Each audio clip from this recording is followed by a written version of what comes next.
তৃতীয় বিয়ে হয় তখন আমার বয়স 16 বছর।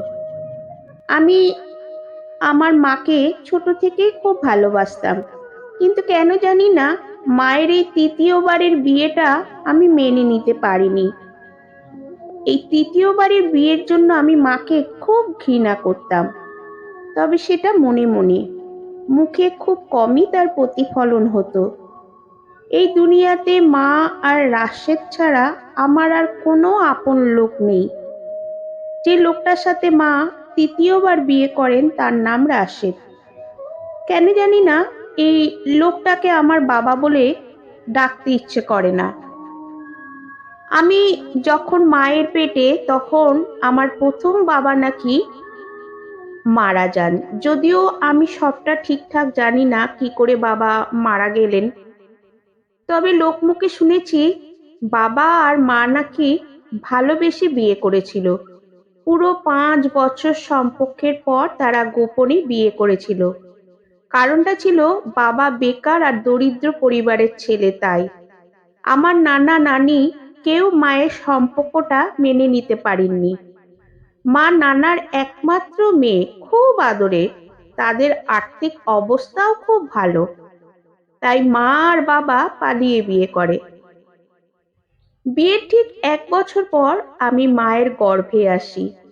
শুনেছি মা যখন 3 মাসের অন্তঃসত্ত্বা, বাবা তখন কোনো একটা কাজে আমাদের একা ফেলে চলে যায়। তারপর আর কখনো ফিরে আসেননি। এর ঠিক 5 মাস পর নাকি মায়ের কাছে খবর আসে যে বাবা বেঁচে নেই। যদিও মা বাবার মুখটাও শেষবারের মতো দেখতে পায়নি। লোকমুখে শুনেছি খবরটা নাকি মিথ্যা ছিল। আমি কিংবা মা কথাটা সত্য মিথ্যা কতটুকু আজও খুঁজে পাইনি। আর না তো বাবা কখনো আমাদের খোঁজ নিয়েছে। আমার যখন 3 বছর বয়স তখন মা দ্বিতীয়বারের মতো বিয়ে করেন। যদিও এই বিয়েটা মা আমার জন্যই করেছিল। আমার দ্বিতীয় বাবার নাম জাহেদ। উনি আমাকে খুব ভালোবাসতেন। ছোট থেকে আমি ওনাকেই বাবা ডেকেছি। মা তাই আমার সুখের জন্য তাকে বিয়ে করে। আমার এই বাবাটা খুব ভালো ছিল। আমার আর আমার মায়ের খুব খেয়াল রাখতো। মায়ের মুখে শুনেছি তিনি নাকি আমি মায়ের পেটে থাকা অবস্থায় মাকে অনেক সাহায্য করেছিল। মা খুব অল্প বয়সে বিয়ে করেছিল। মায়ের যখন প্রথম বিয়ে হয় তখন মায়ের বয়স ছিল 17 বছর। আমাকে নিয়ে মায়ের কাজ করতে খুব কষ্ট হতো। তবুও জীবন বাঁচাতে মা ছোট্ট একটা চাকরি নেয়। তাতে আমাদের সংসার কোনো রকমে চলে যেত। আমি নাকি ছোটবেলায় আমার দ্বিতীয় বাবাকেই বাবা বলে ডাকতাম। সবচেয়ে বেশি শান্ত আমি তার কোলেই থাকতাম।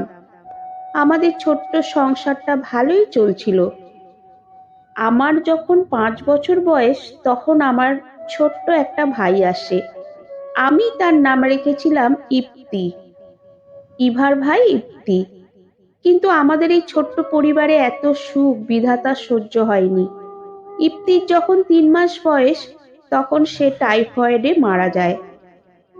ইপ্তির মৃত্যুতে সবচেয়ে বেশি কষ্ট পেয়েছিলাম আমি।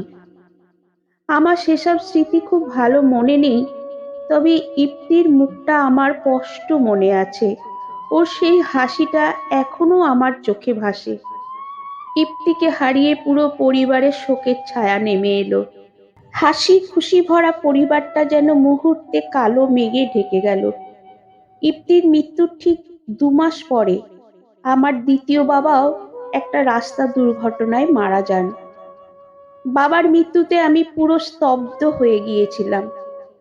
বাবার লাশটার সামনে এসে শুধু বাবাকে বলেছিলাম, আমার আর চকলেট লাগবে না, তুমি ওঠো। কিন্তু বাবা আর উঠল না। বাবাও আমাদের ছেড়ে ইপ্তির কাছে চলে গিয়েছিল। বাবার মৃত্যুর পর বক বক করে পাগল করা এই আমিটা হয়ে যায় নিস্তব্ধ। সেই থেকে আমি চুপচাপ স্বভাবের হয়ে যাই। এরপর আমাদের সংসারটা মায়ের বাসা বাড়িতে কাজের টাকা দিয়ে কোনো রকমে চলে যায়। কখনো 3 বেলা বা কখনো 2 বেলা খেয়ে দিন কাটাতাম। বাবা রেখে যাওয়া শেষ সম্বলটুকুও হারিয়ে ফেললাম আমার পড়াশুনোর খরচ বহন করতে গিয়ে। শেষ পর্যন্ত আমার পড়াশুনো বন্ধ হবার উপক্রম। মাকে একবার বলেছিলাম নানাকে জানাতে, মা না করে দিয়েছিল। দ্বিতীয়বার আমি আর মাকে এ ব্যাপারে কিচ্ছু জিজ্ঞেস করিনি। আমি যখন উচ্চ মাধ্যমিকে উঠব তখন ভর্তির টাকাটাও ছিল না। মাকে বললাম, থাক, আর পড়াশুনো করব না। মা বলেছিল, তোকে আমার মতো হতবাগী হতে দেব না, দরকার হলে কিডনি বিক্রি করব। তবে মাকে তা করতে হয়নি। রাশেদ সাহেব মাকে আমার ভর্তির টাকাটা দেন, তা দিয়েই আমি ভর্তি হই। অনেক টাকার মালিক রাশেদ সাহেব কেন জানি না মাকে বিয়ের প্রস্তাব দেয়। রাশেদ সাহেবের কোনো সন্তান নেই, স্ত্রী গত হয়েছেন 3 বছর হলো। মা আমাকে এসে বলল, রাশেদ সাহেব আমাকে বিয়ে করতে চায়, তোকেও মেয়ে বলে মেনে নেবে, কি করব? কথাটা বলতে গিয়ে মায়ের মুখটা লজ্জায় নিচু হয়ে গেল।